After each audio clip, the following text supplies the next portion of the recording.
Professor, você estava hoje na PUC num evento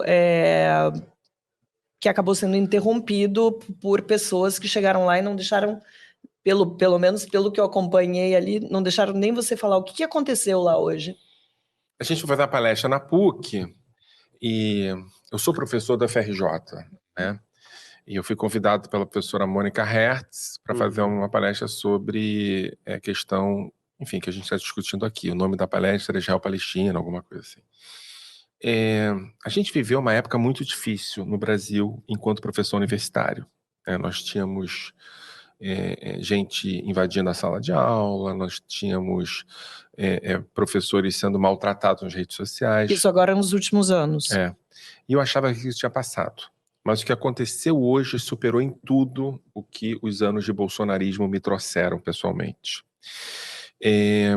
Eu fui receber... E hoje, você sabe, a gente fica estudando, a gente às vezes se esquece de ir para campo. E hoje eu olhei no olho do fascismo. Assim, é impressionante. Vocês já conhecem as minhas opiniões sobre o Hamas, eu acho que eu não preciso retomá-las, até porque eu escrevo sobre elas, eu apresento elas o tempo todo quando é possível, e eu tenho uma posição sobre a necessidade de criação de um Estado da Palestina ao lado de Israel, que é uma posição oficial do Estado de Israel. Eu acho que eles não gostam dessa posição, mas mais do que não gostar, eles querem calar quem é a favor dessa posição. E eu estou numa fase muito difícil, porque eu conheço muita gente em Israel, e a gente está conhecendo quem morreu, quem está ferido, quem está em depressão, quem está traumatizado. É uma situação muito ruim, muito triste. Eu conheço muito bem os kibbutzim que foram atacados, né? Meu pai era de um chama Garin, que é um núcleo de fundação de um dos kibbutzim atacados. Então, tem gente com a idade do meu pai que foi assassinada. É terrível. É terrível. Tem a história de uma família que teve 5 membros mortos, só um sobreviveu. Eu liguei para ele.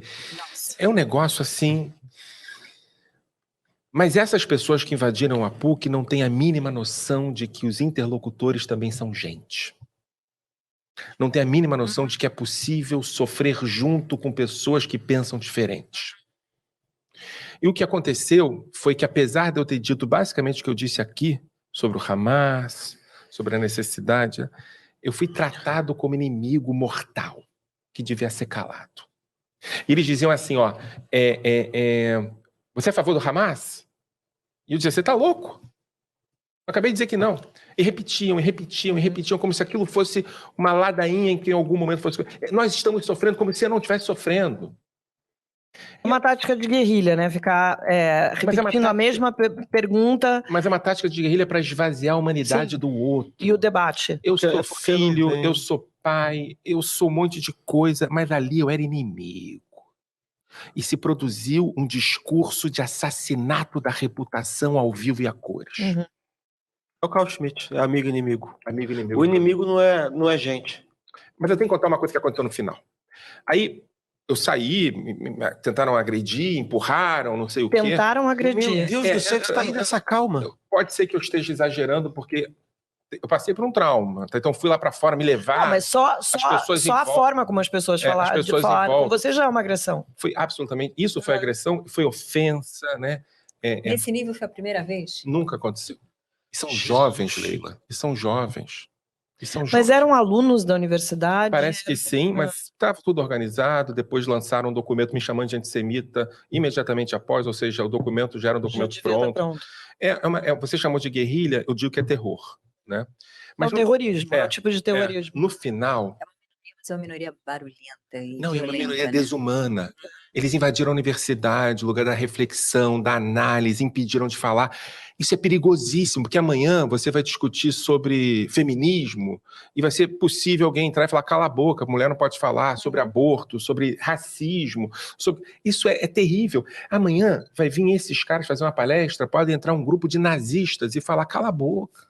Até porque eles estão brincando no play. Porque eu sou sionista. Sou progressista, mas sou sionista.